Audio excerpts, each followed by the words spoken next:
trauma isn't necessarily the thing that happened to a child, it's what happens within them.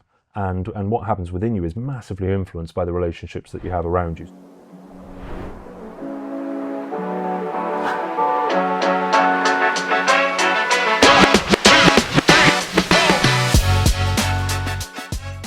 Welcome to the Leading With podcast. I'm Becky Dawson, National Wellbeing Lead.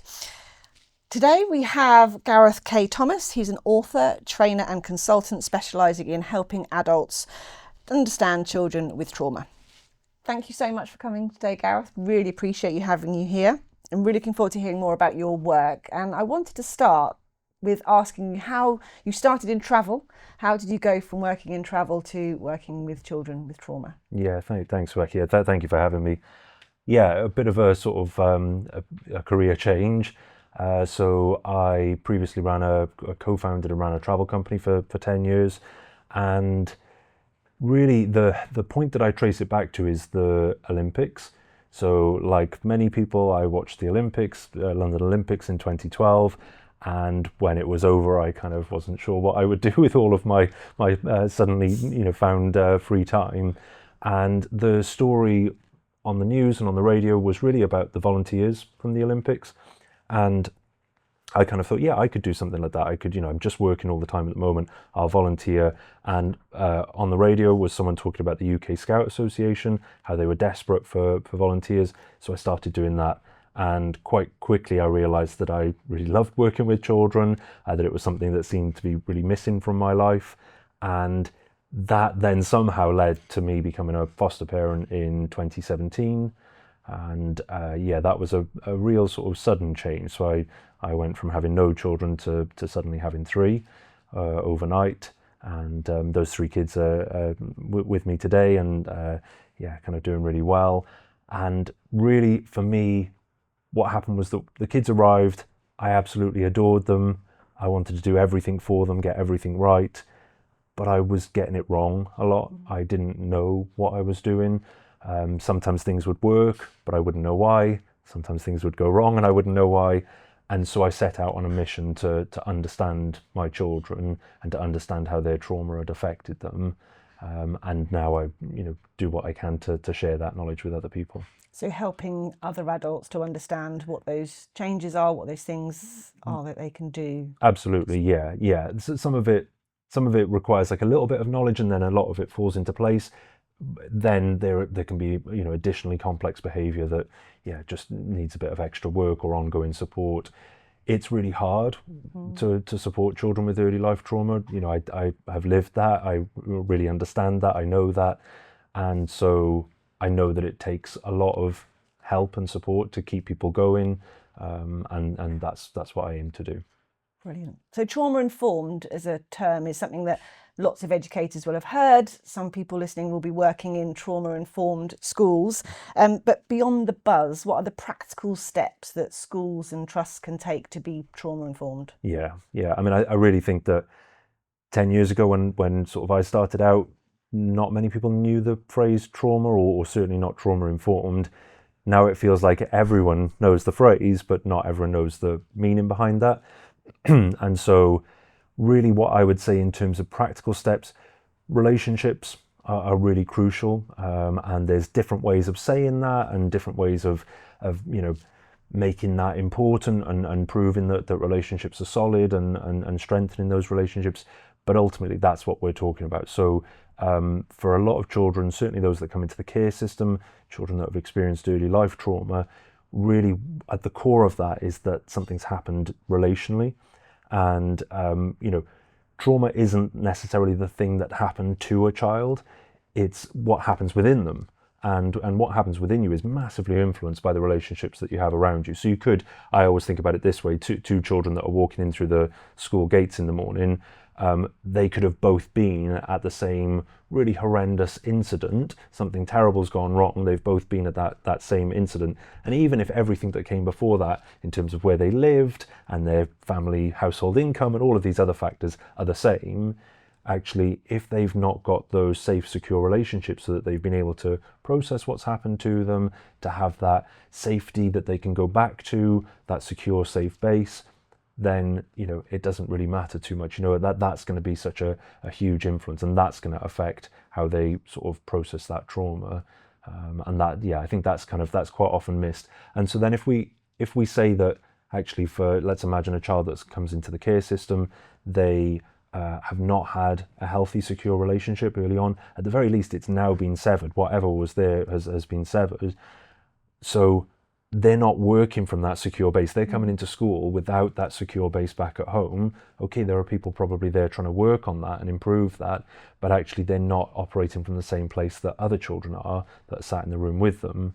And so their default assumption is going to be that the adults in school are not safe, are not to be trusted. But also, they're kind of going to struggle with things that children who have a secure relationship wouldn't struggle with. So, really important to remember that trauma is subjective, and we can't necessarily understand what an impact has had on a child unless we've lived it, which we haven't. Mm-hmm. So, yeah. And I think there's sometimes, we call it, so a lot of the work that I do is with the Centre of Excellence in Child Trauma, and we work there across 2 therapeutic fostering agencies, as well as a bunch of other work as well. And so one of the phrases that we use quite often is about trying to avoid trauma top trumps, that it's kind of, actually ranking people's trauma and saying, well, actually this kid had, this experience, so this, goes over this one. It doesn't work that way at all.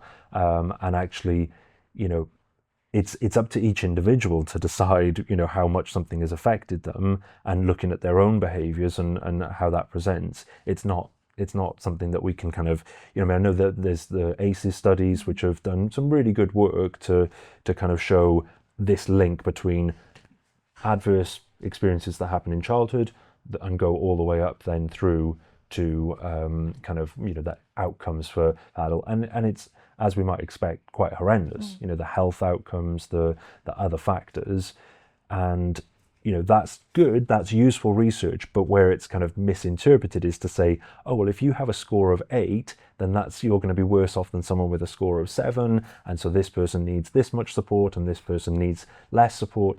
That was never the intention of those studies, and it's a real kind of misunderstanding of what trauma actually is. I remember when I was teaching in mainstream, when the ACEs research came out, and it quickly became a bit of a tick sheet. Yeah. Didn't it? Like, which of these does this young person have? Therefore, they need support. Whereas a young person could experience one of those, let's say bereavement, and that could have a massive impact. It really relates back to a study that was done in America several years back, and it has since been replicated around the world, certainly within the UK and across Europe as well. And it stands for Adverse Childhood Experiences.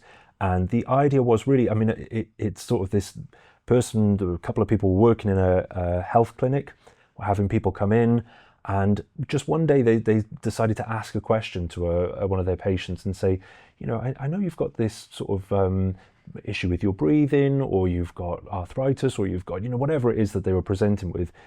Can I ask about what your childhood was like?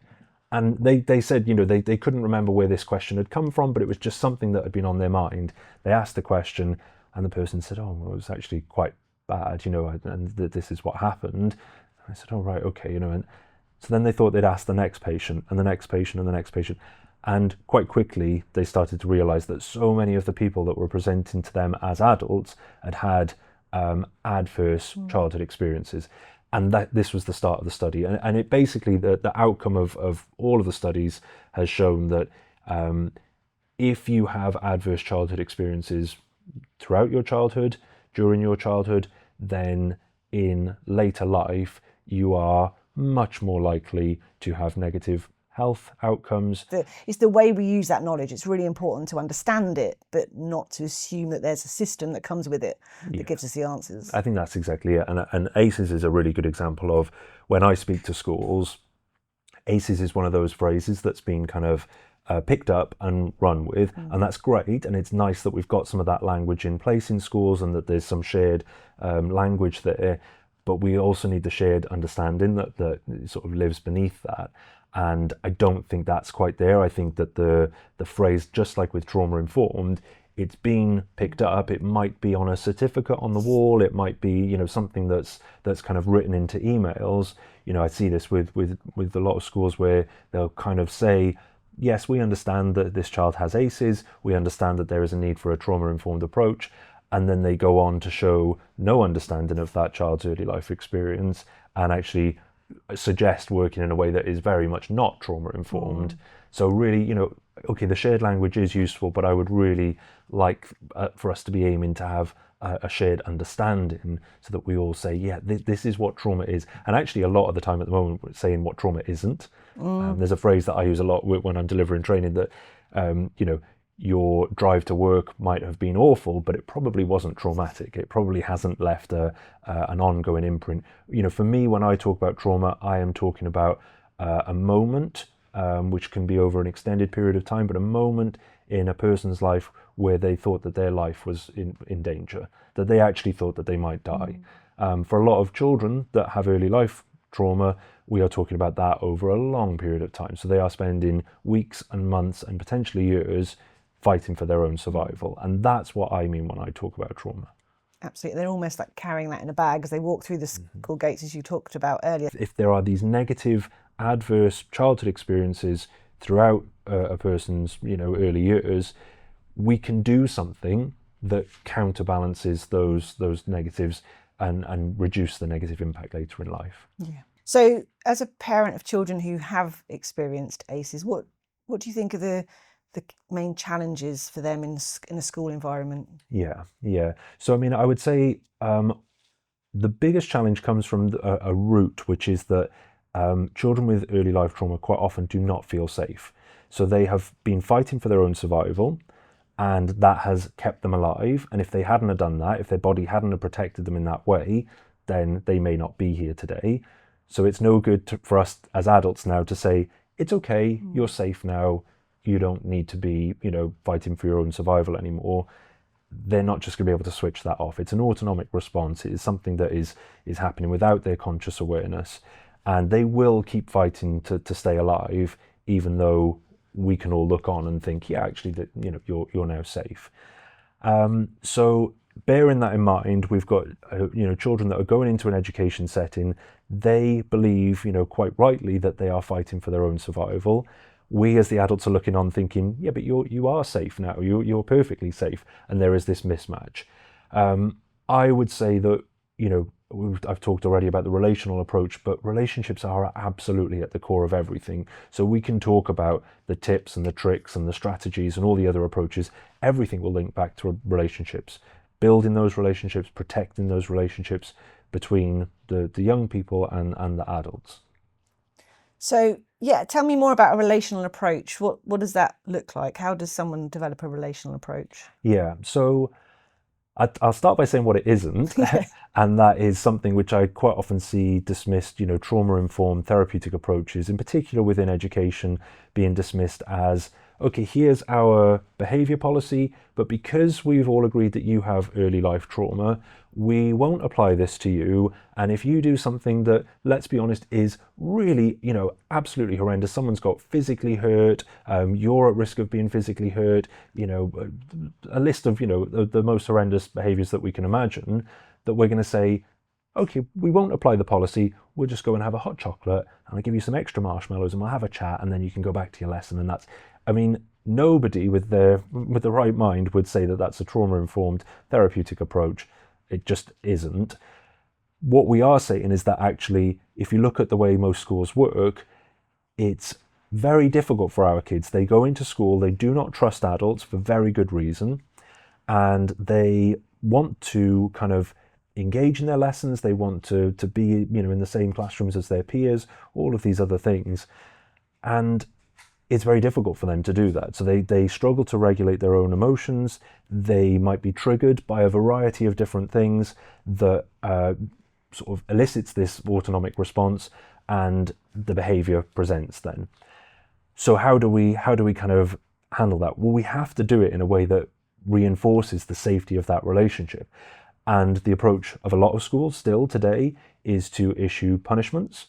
So if you do this in a lesson, if you do this out on the yard, if you are late, if you are this or that, then we will punish you. We will take away something that you like. We will prevent you from doing something that you enjoy. Maybe it's the loss of your lunch or your break or these kind of things. These are quite standard approaches in most schools. I also think that, an approach that I am really could not be more against is, effectively using social isolation as a form of punishment. That is very widespread. It is a standard, fully supported, fully endorsed approach across schools within the UK that says for a child that already struggles socially and emotionally for very good reason, as a form of punishment, because they are showing this behaviour that we don't want to see, we are going to socially isolate them from their peers and from the adults around them. This is the opposite of what we want. What we want, when I talk to foster parents and we say about, really challenging behaviours, we talk about things like time in rather than time out. So rather than, a standard parenting approach, which would be, I'll send you to your room, you've done something I don't like, I'm going to send you to your room. We might identify, look, I can see that you're struggling at the moment. Let's watch a bit of TV together. Let's spend a bit of time together. I can see that you need a bit more, time with me today. Our kids assume that there is something wrong with them. This is toxic shame that comes from early life trauma. They assume that everything bad that's happened to them in their life is because of them, because they are bad. And so that is the assumption they carry with them into school. It is a core belief that they carry with them.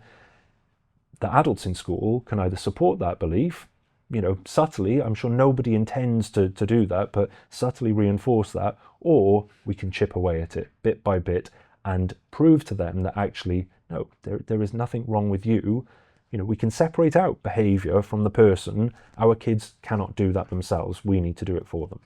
You have spoken before about the difference between punishment and consequences. Could you tell us a little bit more about that? Yeah, and thank you. It's a really important distinction. So, punishment, to me, punishment is saying, you've done something that I don't want you to do, so I'm going to do something that you don't want me to do. I'm going to either take something away or I'm going to add something on that's not very nice. That's punishment. There's no clear link between the behaviour and the sort of action that comes after that. So an example at home for me with my kids might be, one of my kids is 10 minutes late in through the door, so I ground them for a week.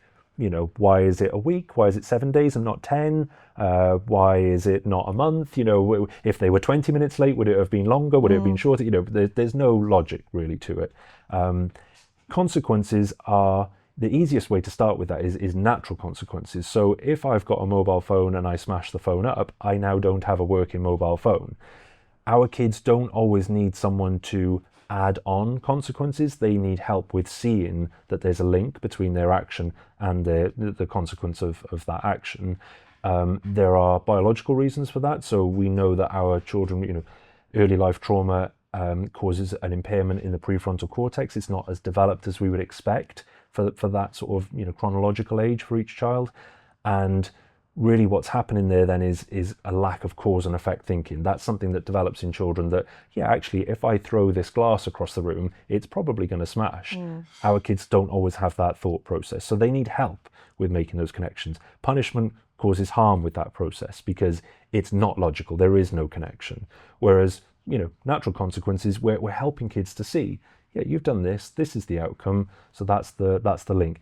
And then as well as natural consequences, we have logical consequences. So going back to my original example of, well, you were 10 minutes late coming home, okay, well, actually tomorrow night, whereas you would have stayed out until 6 like you've done tonight, you need to be back at 5:30, because I can't guarantee that you're going to walk in through the door at 6 o'clock. And if that's when tea's ready, then, so you can do it in an empathic way. It doesn't always have to be, I just think, for a lot of our kids, their life has been hard enough already, but that doesn't mean that they don't need to learn that there's a consequence to their behaviour.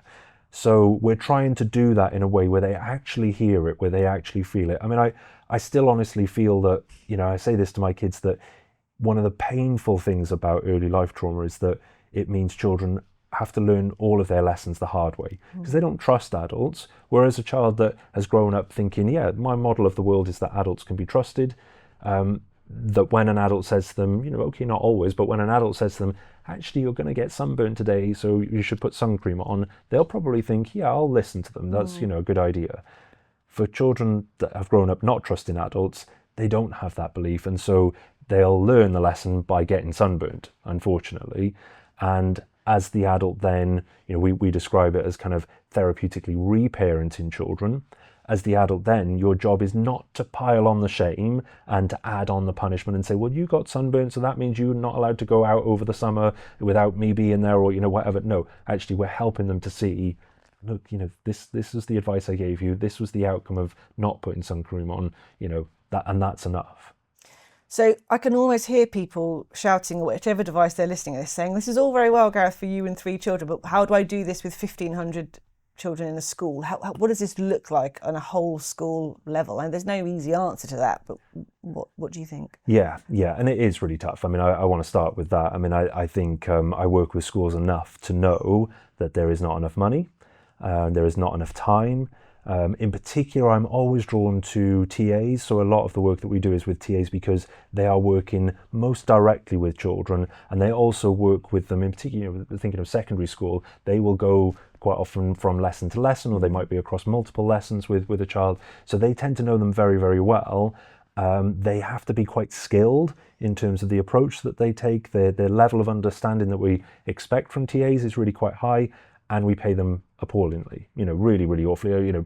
Quite often I hear of TAs leaving to go work in supermarkets because the pay is better. That's not a problem that I can fix, but it absolutely needs addressing.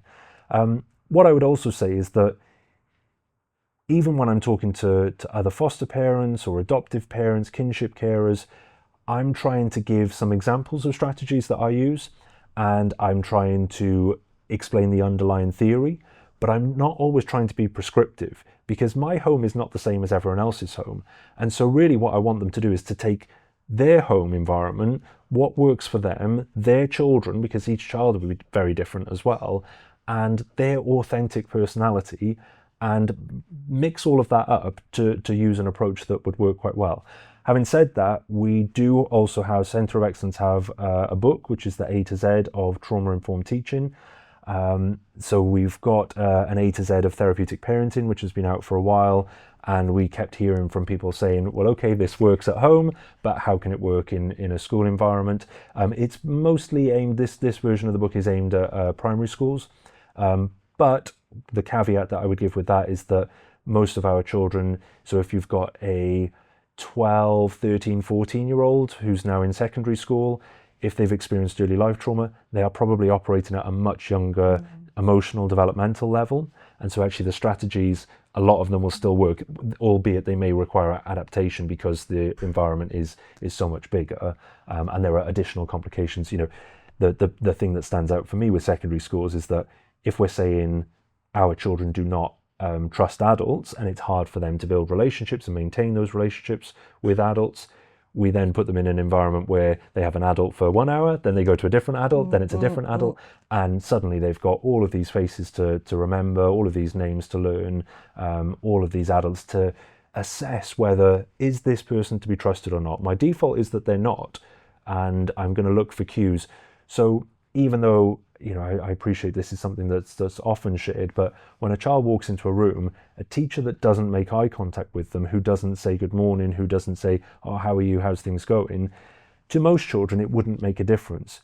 But if a child is walking in there knowing that actually adults haven't kept me safe, I don't trust adults at all, they will be walking into that room hypervigilant, looking at that adult and thinking, what mood are they in today? Is this going to be a good lesson or a bad lesson? I am assuming that they do not want me in this room. They haven't looked at me, so my assumption is probably correct. And you can see how that flows through. So sometimes, fairly simple things, but also, like I said, I'm also not looking to be really prescriptive, because I think that's a dangerous road to go down as well, because even, a teacher that implements something that works very well in a particular school might move to a different school and it won't work within the wider culture there. And on that basis, I would also say that it can't just be one person. So you might be a teacher with the best will in the world if you are working in a wider culture that doesn't support a trauma-informed approach, that isn't really curious about behaviour and thinking that there might be a different way of doing this. You will find it very difficult. So, I say this quite a lot when I'm working with schools. It's got to be policy, procedure. It's got to be a part of everything you do.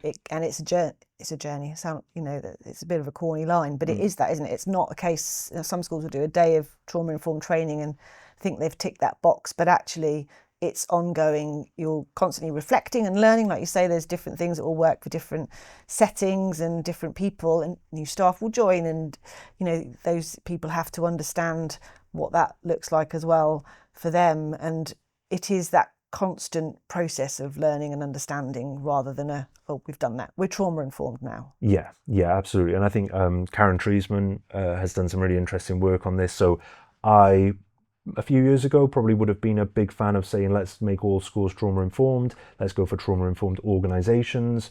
There are several downsides to that, but one of the biggest ones, instead, if we have trauma informed people and processes, then actually we can be a bit more honest and say, in this school of 300 staff, 100 of them really understand trauma. They've done the training, but also they've done the follow-up, and they have the regular check-ins. They have some sort of supervision. There's some reminder process going on there.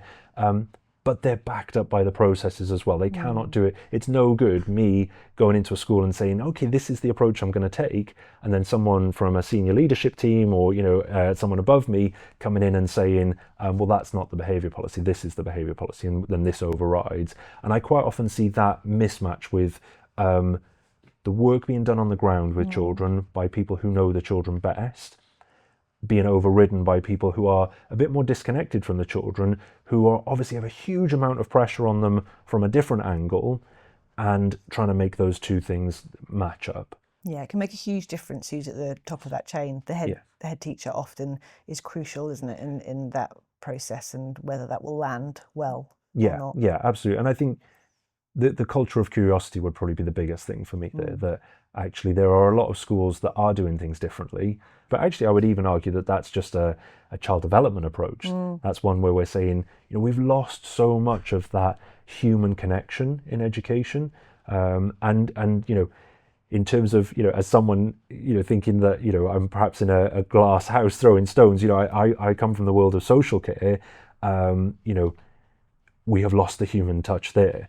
Social workers now spend far less time working directly with children than they did before, and I see the impact of that every single day. So I'm not in a position to say that education's getting it wrong and we're getting it right. No, we need a return to humanity for everyone that's working with children. Let's look at I've said this before, that if we want to understand why children are so stressed, look at the adults that are around them. The workforce of children's social care, education, health, you could not find more stressed, overworked, underpaid workforces. Of course our children are going to pick up on that. Of course they're going to, work from that basis. And actually a trauma-informed approach, I think you would argue as well, helps everyone. You're not, a trauma-informed approach doesn't just benefit those young people who have experienced those early childhood adversities. It can support all children and staff as well. Yeah, absolutely. Yeah. So I think at the very least it doesn't harm anyone. So this approach would massively benefit children with early life trauma. And I think we need to be mindful of, I'm not just talking about children that are in the care system here, children that are at edge of care. I'm thinking about adopted children, children in kinship care who are often overlooked. We've done some work on that recently with Centre of Excellence, so we have a book out for that one, covering that, people that are so unsupported, but also children who, look at the poverty rates across the UK now, look at how many children are really struggling across education. And so building in those factors I think is really important, and we kind of need to make sure that approach is across the board. I don't think what we don't want is to be picking out, well, actually these 3 kids need a trauma-informed approach, these don't. No, it needs to be across the board.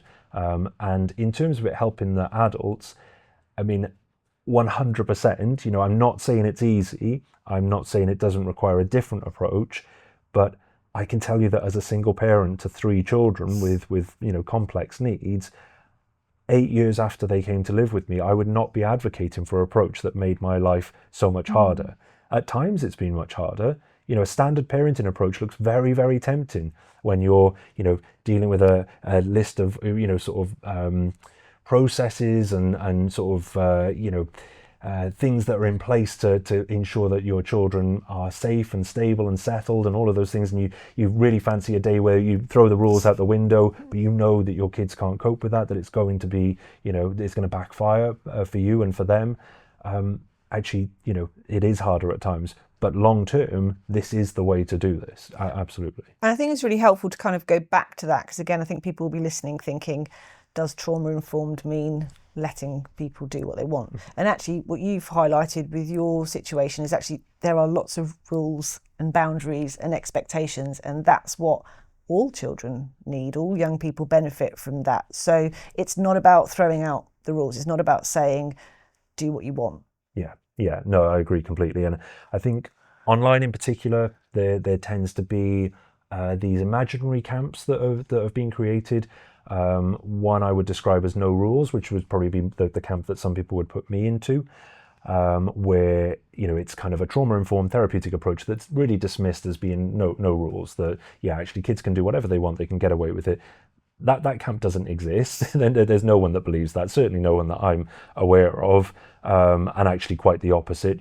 If people come to visit us at home, they're normally quite surprised at how many rules we have and the sort of structure that we have in place. That's partly because I'm a single parent, but it's mostly because my kids have trauma from their early life.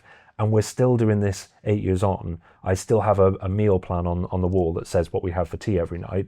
Because to my kids, when they come home from school and they've had a tough day, and they look on the wall and they see, this is what's for tea, they'll still ask me, and I'll say, this is what's for tea. Those are cues that everything's under control, that, we're safe here. So we've got that camp, that imaginary camp of kind of no rules.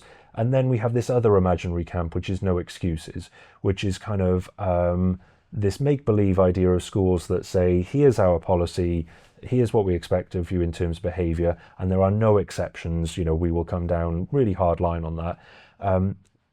That doesn't exist either, as far as I can see. And actually a lot of schools that get put into that category, I look at those schools and I think, actually, there's a lot here that I like. They tend to be quite structured. They tend to have quite clear policies. If they say that they're going to do something, they do it. These are all really good things. Where it becomes a bit more of a problem for children like mine is that actually, how is that enforced? Because if that's enforced in a way that is punitive, that uses lots of punishment, that's going to damage the relationship that my children would have with the adults in that school, and it would be very difficult to recover from that. If it's enforced in a way that is connective, and it brings them closer and it reinforces relationships, then I can absolutely see that working. A big criticism that I have quite often of schools that might be described as being quite therapeutic is that they're a bit too loose. It's a bit too unstructured, that kids don't really know where they stand, that yes, all of the adults might be lovely, but actually, who's in charge and what are the rules, and am I safe here? My kids know at home that I'm not going to punish them for, if they get something wrong or if they're really struggling. But actually, they also know that I'm in charge, that I'm the adult, and that I will work very hard to keep them safe. And I will use all of the tools I've got around me to show that that's what I'm doing. Brilliant. We're coming to the end, and I wonder if there is one thing of all the fantastic things you shared with us today that any educators, trust leaders, head teachers listening, what's the one thing you would want them to take away from our conversation today? Yeah, I would say, the book covers a lot, so the A to Z of trauma-informed teaching. I'd see regularly, I'm not one of the authors for that book, but I work with a lot of the people that are. These people know their stuff. They actually do work in schools, so they can say one of them is a leader of a trust. There's several of them that have sort of been involved in the coal face, so they can offer some very practical strategies along those lines. But I would say the biggest thing for me, in all honesty, in what I see day to day, is if you say that you're going to do something, do it. So I go to a lot of meetings with fantastic school leaders and school staff, and we will agree a plan. And because school is busy and because they have lots of other children that they're responsible for, by the time that 2 weeks rolls around and we're having another meeting, they've been to 40 other meetings in between. It's kind of been forgotten. And someone has gone to a child who doesn't trust adults and said, we've had a meeting. This is, we're going to do something in your best interest. Please believe us. We're going to do this. And then within a week it's forgotten, or, oh, sorry, the person that was going to do that wasn't in today, so we weren't able to do it. That kind of stuff. That would be what I would do if I wanted to prove to a child that they couldn't trust an adult. So actually keep it very simple, but say that you'll do something and then go and do it. I think that's a really good place to start. Brilliant. Well, thank you so much, Gareth, for your time today. It's been a fantastic chat, and hopefully people have taken away a lot from that. So thank you so much for listening.